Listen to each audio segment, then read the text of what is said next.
और आप क्या सुन रहे हैं, इस पे सब कुछ डिपेंड है। हम जो सुनेंगे, आप देखो फिल्मी मूवी थिएटर से बच्चा निकलता हुआ क्या बोलेगा? राधे राधे बोलेगा? क्या बोलेगा वो? ओए सुन,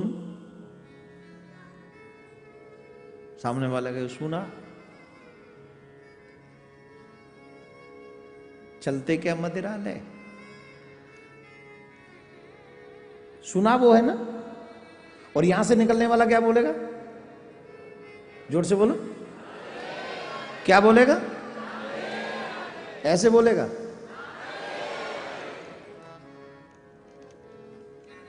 यहां से सुनने के बाद का असर है, ये इफेक्ट है। आप जो सुनेंगे, आप जो देखेंगे, वही आप बोलेंगे, वही आप करेंगे। इसलिए आप सबसे आग्रह है, अपना सुनना सुधारिए और अपना देखना सुधारिए। जब आपका सुनना और देखना सुधर जाएगा, आपका कर्म सुधर जाएगा। छोटे छोटे बच्चों के कानों में वो मोबाइल के तार लगे पड़े हैं। अब वो क्या सुन रहे हैं? भजन, कथाएं, ठाकुर जी के गुणानुवाद? नहीं, कुछ और सुन रहे हैं। और वो सुनने के बाद उनका चारित्रिक निर्माण हो रहा है। उनके, आपके अपने बच्चों में देख लीजिए वो कैसे हैं, आपसे कैसे व्यवहार करते हैं, उनके बोलने का तरीका, उनका सुनने का तरीका, उनका सोने का तरीका, उनका खाना खाने का तरीका, उनके तरीके में बात सिद्ध हो जाएगी कि उन्होंने सुना क्या। इसलिए मैं चाहता हूं कि भक्त ध्रुव की तरह अगर अपने बच्चों को बनाना चाहते हो, तो जिस दिन से बच्चा गर्भ में आए तब से भगवान की कथा सुनो, भगवान की कथा। मैं विश्वास से कहता हूं आपके बच्चे धर्मात्मा होंगे। इसका प्रूफ है मेरे पास में। कई माएँ आती है मेरे पास, अब तो मैं भी थोड़ा कई साल हो गए कथा कहते, आपको टीवी पे सुनते, जब ये पहले संतान नहीं थी, आपने कहा भागवत सुनो, हो गई महाराज। और जब तक ये 9 महीने रहा, हमने आपकी कथा एक दिन भी मिस नहीं करी। उसका फल क्या है? बोले इसका फल है, यह है 8-9 महीने का है, लेकिन जब आपकी टीवी पे कथा आती है, जब आप राधे राधे बुलवाते हो, तो ये अपने आप हाथ खड़े करता हुआ। अब इसका फल देखो क्या है। उसे नहीं पता, 7-8 महीने को क्या पता बच्चा को, लेकिन वो हाथ ऊपर करता है। क्यों? आपको और हमको पता है कि उसको नहीं पता है, लेकिन गर्भ में से ही उसको पता है, इसलिए हाथ कर रहा है। वो इंद्रियां स्ट्रांग है उसकी।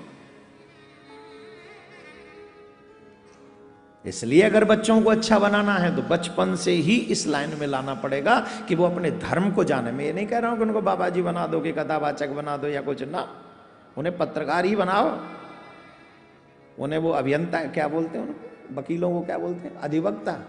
हाँ, अधिवक्ता बनाओ। मैं तो कहता हूं जज बनवाओ, लेकिन जज भी ऐसे बने, अधिवक्ता भी ऐसे बने, पत्रकार भी ऐसे बने कि जो बन गए हो वो बाहरी आडंबर हो, लेकिन चित्त में कृष्ण बसता हो।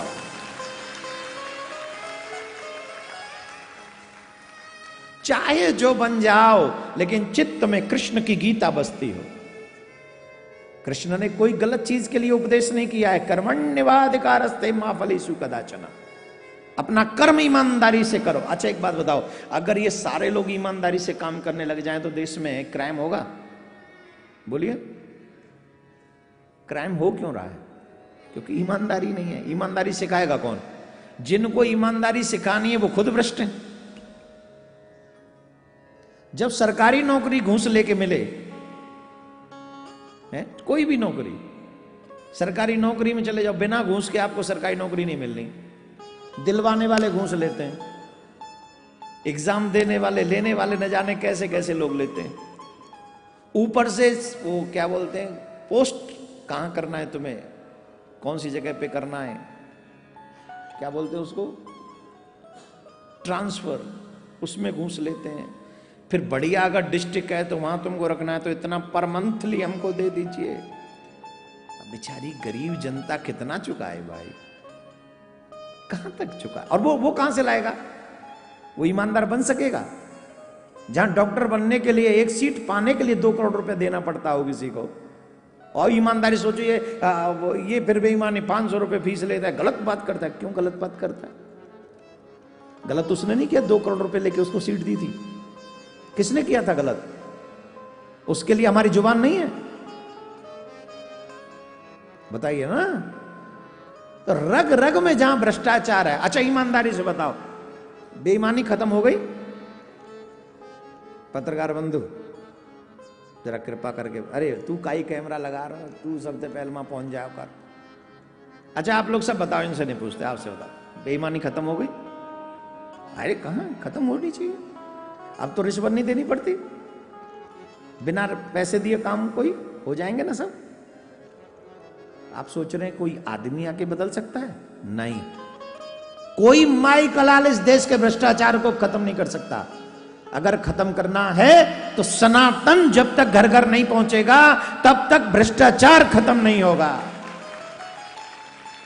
इस देश से अगर भ्रष्टाचार खत्म करना है तो हमें हमारे घर घर तक सनातन पहुंचाना होगा। चाहे कोई भी बन जाए, नेता बन जाए, वकील बन जाए, बिजनेसमैन बन जाए, और जो जज बन जाए, या फिर कुछ पुलिस में चले जाएं, किसी विभाग में चले जाएं, जो बनना है बन जाएं, लेकिन बने धर्म के साथ में। और धर्म आपको कहता है सत्यात्मकम त्वाम शरणम प्रपन्नः। अगर सब लोग ईमानदारी से अपना अपना काम करने लग जाएं, पुलिस विभाग अपना काम करे, हम जैसे कथाकार अपना विभाग काम करें, और जो पत्रकार बंधु अपना काम करें, जज महोदय अपना काम करें ईमानदारी से, वाहन चलाने वाले लोग अपनी ईमानदारी से काम करें, वाहन के दिखाने वाले सब लोग, विमान चलाने वाले, अगर ईमानदारी से, पोस्ट भी ईमानदारी से, सर्विस भी ईमानदारी से मिले, हर व्यवस्था में अगर ईमानदारी आ जाए तो क्राइम का लेवल अपने आप डाउन हो जाएगा। करेगा ही नहीं। और ये तब तक संभव नहीं जब तक दुनिया को ये पता न चल जाए, हम लोगों को ये ज्ञान न हो जाए कि पैसा ही सब कुछ नहीं है। आखिर तुम्हारे हर कर्म का फल देने वाला ही समाज नहीं है, इससे भी ऊपर हम सबका बाप बैठा है, श्री कृष्ण बैठा है, जो हम सबको फल देगा। पहले लोग कहते थे चाहे मर जाऊंगा पर मैं बेईमानी की रोटी अपने बच्चों को नहीं खिलाऊंगा। कहते थे कि नहीं? कहते थे कि नहीं? आज ये बात सुनने को मिलेगी। आजकल क्या कहते हैं? मर जाऊंगा नहीं, चाहे मुझे मार देना पड़े तू, पर तेरे बच्चों को चैन की रोटी नहीं खाने दूंगा। कितना बदलाव है। दुर्योधन और धर्मराज जैसी स्थिति हो गई हमारी। वो मार देना चाहता है और धर्मराज बस अल्प में कुछ दे दे, लड़े मत। कितना फर्क है। इसलिए जब तक हम धर्म को न जाने, जब तक हम सत्य को न जाने, जब तक हम कथाओं के माध्यम से इन चीजों को नहीं समझेंगे, तब तक हमारे देश से भ्रष्टाचार खत्म नहीं हो सकता। प्रधानमंत्री बदल लो, देश बदल लो, कुछ बदल लो, जब तक सनातन सत्य नहीं आएगा घर घर, तब तक भ्रष्टाचार। It's my personal opinion. मेरी बात से सहमत होना नहीं होना ये आपकी मर्जी है। कोई व्यक्ति इस देश को नहीं बदल सकता, भ्रष्टाचार खत्म नहीं कर सकता, कितना भी प्रयास कर लो। जब आप धर्म को जान लोगे और जब पता चलेगा कि अगर तुम किसी को दुख दोगे तो दुख तुम्हें मिलेगा, तुम्हें नरक की यातनाएं भोगनी पड़ेंगे, जब ये समझ जाएंगे लोग, तब जाके वो पाप करने से डरेंगे, झूठ बोलने से डरेंगे, अपहरण करने से डरेंगे, चोरी करने से डरेंगे। बड़े बड़े चोर सुधरे भगवान की कथाओं से, सुधरे कि नहीं? बोलो। वाल्मीकि वे ब्रह्म समाना क्या इतिहास नहीं हमारे पास? नहीं है? हमारे बच्चों को फिल्में देखने को मिलती हैं, धूम 3, चोरी करने वाला हीरो है, ध्रुव बनेगा? कोई रोकने वाला है इस बॉलीवुड को? कोई पूछने वाला है कि तुम ऐसा क्यों कर रहे हो? हमारे बच्चों को क्या प्रेरणा दे रहे हो? वो तो कह देंगे काल्पनिक स्टोरी। काल्पनिक स्टोरी बच्चों को क्यों दे रहे हो? चरित्र निर्माण हो रहा है बच्चों का। हाँ जी कि ना जी? जोर से बोलो। फिल्म देखने चले जाओ परिवार के संग, 5,000 रुपए खर्च हो जाते हैं एक 3 घंटे में। बड़ा बढ़िया हुआ कोरोना का। हे ठाकुर जी, बड़ा अच्छा हुआ कि जो फिल्मी थिएटर बंद कर दिए थे ने। एक भलो काम तो भयो, ये मूवी थिएटर बंद है।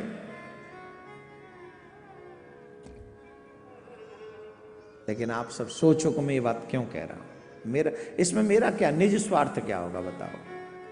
अच्छा एक बात बताओ, आप लोग ईमानदारी से बताओ, बिना धर्म को जाने भ्रष्टाचार खत्म हो सकता है कोई उम्मीद है, आशा है? और अगर धर्म को जन जन तक पहुंचा दे, रामायण पहुंचा दो और गीता पढ़, दो चीज पहुंचा दो घरों में, कि आपके घर का हर मेंबर रामायण के विषय में जानता हो और गीता के विषय में जानता हो, मैं दावे से कहता हूं 95% लोग करप्शन से मुक्त हो जाएंगे। 95% लोग। इस तरफ प्रयास हमको करना चाहिए। बेटियां भी सुरक्षित हो जाएंगी, बहुएं भी सुरक्षित हो जाएंगी, परिवार भी सुरक्षित हो जाएंगे, लोग भी सुरक्षित हो जाएंगे। लेकिन धर्म को नहीं जानेंगे तो जैसे समाज कुरीतियों में पड़ता जा रहा है, पैसे के पीछे भाग रहा है और जो बुरा हाल हो रहा है वो तो होता ही रहेगा, उसे कोई नहीं बचा सकता, कोई नहीं रोक सकता।